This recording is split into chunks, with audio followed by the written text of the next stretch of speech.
Hello, I'm Lisa Cipriano.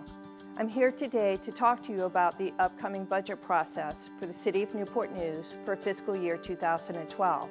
The budget process actually began in September of 2010 when the budget staff sat down with the city manager to go over projected revenues and known upcoming expenses.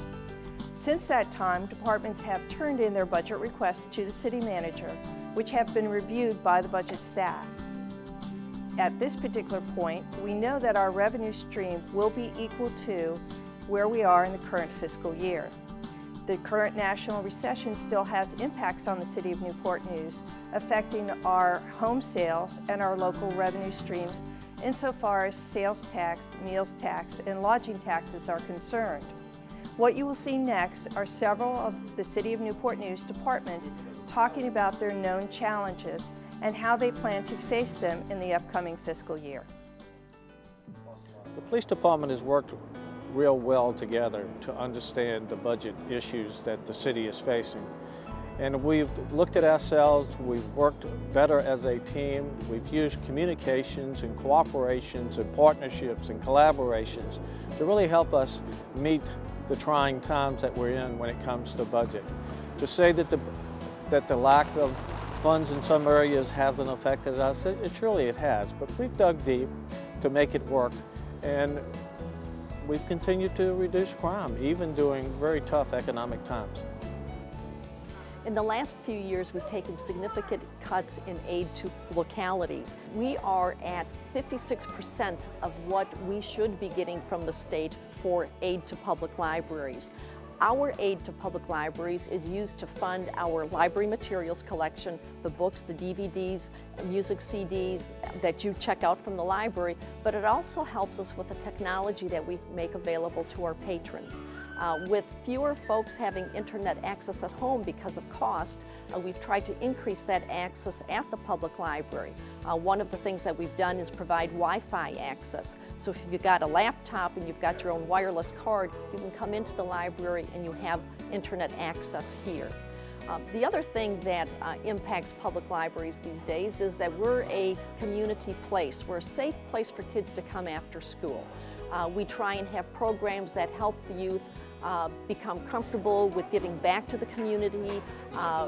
We give them programs so that they know how to expand the knowledge that they've gotten in the school system so that it can work to their advantage as they too start job hunting for summer jobs or to help their families out. We're seeing a different type of client, customer. Normally, we don't see customers that have lost their jobs. People are getting reduced work hours. People are losing their jobs, and so they're coming in to apply for assistance. We're seeing tremendous increases or radical increases in Medicaid, our SNAP program, which is formerly food stamps, TANF. It's just indicative of the economy. We also have a housing broker team. Many people who can't pay their rent, they're about right at the door of being homeless. And what we do here in Human Services is that we evaluate them for rental assistance, for utility bills, for rental assistance, for 3 or 4 months of rent, anything to keep them from being homeless. We try to look at that and evaluate that. The biggest budget challenges that we face today are the construction of the new fire station and being able to properly staff that when it opens. And the other major expense that we have every year is keeping our fleet of trucks on the road. So those are the big challenges, staffing and apparatus. Our budget is predominantly made up of salary and benefits. 93% of our budget goes just to pay salaries and benefits, which only leaves 7%. An additional 3% goes to internal services costs and other expenses that are out of our control that have to be paid, the lights, the utilities, diesel fuel, tires, those things have to be purchased. So we have very little discretionary budget left to use to decide whether we're going to replace breathing apparatus this year or turnout gear this year or hose this year. So we're constantly working to assess the readiness of our equipment and whether it can last another year or whether it's time to replace it. Some of the specific challenges I see coming up are We have an aging park system, aging facilities. They are requiring more maintenance and it's costing more money. At the same time, that money is becoming less available. We have higher use of parks and recreation facilities than we've ever experienced before. Some of that probably brought about by the economy. Some just a natural progression of things. As the city has grown, we've seen an increase in the use of parks and recreation facilities and programs.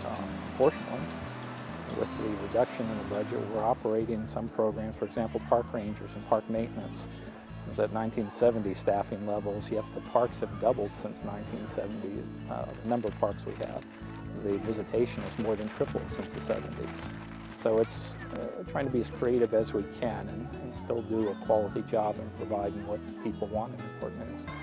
Probably one thing that people really don't realize is that when we call ourselves the Department of Parks, Recreation and Tourism, we deal with certainly the more traditional responsibilities such as parks and recreation, and then some of the not quite so traditional responsibilities such as tourism, animal services, historic preservation and museums, and even landscaping of public streets and boulevards and avenues. The City of Newport News receives money from the state for lots of different things. Things like libraries, police officers, courts, running the jail, all of these things we receive money from the state. It looks as if this year we will stand to lose about $6.5 million based on the current proposed cuts. And these would be things like cuts to education, cuts to the public safety money that we receive from the state, potential impact of any changes they make to the Virginia retirement system since the city went into the Virginia retirement system for new employees as of July 1 last year. So all of these things could combine to come up to about a $6.5 million cut. That's hoping that there are no new novel cuts made to our budget that we're not anticipating at the state level. That's about 15% of the city's general fund money, which is a significant portion, really. As you can see, every operating department has its own challenges. What will happen next is the city manager will meet with each operating department to understand their challenges in the upcoming fiscal year. By the first week of March, the budget staff will have presented to the city manager all known revenue projections. By March 22nd, a balanced budget based on the city manager's priorities will be submitted to City Council. The FY2012 City Manager Recommended Operating Budget will be posted on the city's homepage, available in all the public libraries, and in the Budget Department for citizen review. If you have any questions whatsoever, please feel free to call us.